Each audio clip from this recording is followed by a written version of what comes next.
Hello guys, మన శరీరంలో మాత్రలు ఎలా పనిచేస్తాయో మీకు తెలుసా? తెలియకపోతే ఈ వీడియో పూర్తిగా చూడండి. మనకి ఆరోగ్యం బాగాలేనప్పుడు మాత్రలు వేసుకోవడం అనేది సహజం.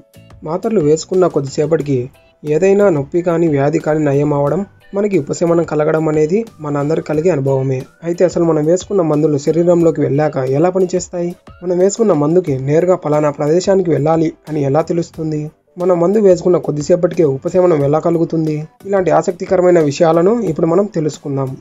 మనం మాత్రను వేసుకున్నప్పుడు కడుపులోని చిన్నపేగు ద్వారా కాలేయంలోకి ప్రయాణిస్తుంది. అక్కడ మనం మింగిన మాత్ర అనేది అతి చిన్న చిన్న భాగాలుగా విచ్ఛిన్నమై ఒకదాని యొక్క అవశేషాలు రక్తంతో కలిసి శరీరంలోని అన్ని అవయవాలు మరియు కణజాలాలకు ప్రయాణించడం మొదలు పెడతాయి.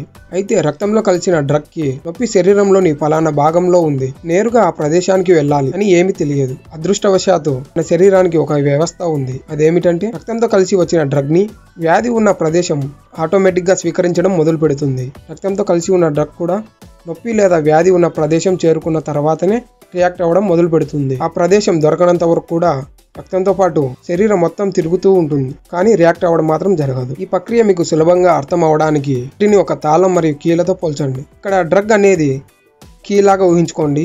కీ అనేది తాళం కొరకు శరీరం మొత్తం తిరుగుతూ ఉంటుంది. తాళం దొరికినప్పుడు మాత్రమే లాక్ అవ్వడం అనేది జరుగుతుంది. ఈ విధంగా రియాక్ట్ అవ్వడం మొదలుపెట్టిన కొద్ది సమయానికే మనకి ఉపశమనం కలుగుతుంది. ఇదంతా బాగానే ఉంది. నొప్పి లేదా వ్యాధి ఉన్న ప్రదేశం చేరుకునేంత వరకు డ్రగ్ అనేది రియాక్ట్ అవ్వకపోవడం నిజమైతే మరి సైడ్ ఎఫెక్ట్స్ సంగతి ఏమిటి అని మీకు సందేహం రావచ్చు. ఒకసారి డ్రగ్ కూడా లక్ష్య ప్రదేశం కాకుండా ఇతర ప్రదేశాలతో రియాక్ట్ అయ్యే అవకాశం ఉంది. సాధారణంగా ఇలాంటి సందర్భాలను కీమోథెరపీ తీసుకుంటున్న క్యాన్సర్ బాధితులలో మీరు ఎక్కువ గమనించవచ్చు. డ్రగ్ అనేది వ్యాధి కన్నా ముందు శరీరంలోని వేగంగా పెరిగే మరియు వేగంగా విభజించే కణాల కోసం వెతుకుతాయి.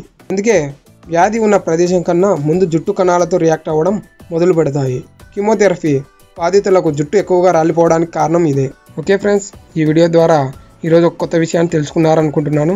ఈ వీడియో కనుక మీకు నచ్చినట్టయితే దీనిని మీ స్నేహితులందరితో షేర్ చేసుకోండి. దీనిపై మీ అభిప్రాయాన్ని కామెంట్ చేయడం మాత్రం మర్చిపోకండి. Thanks for watching.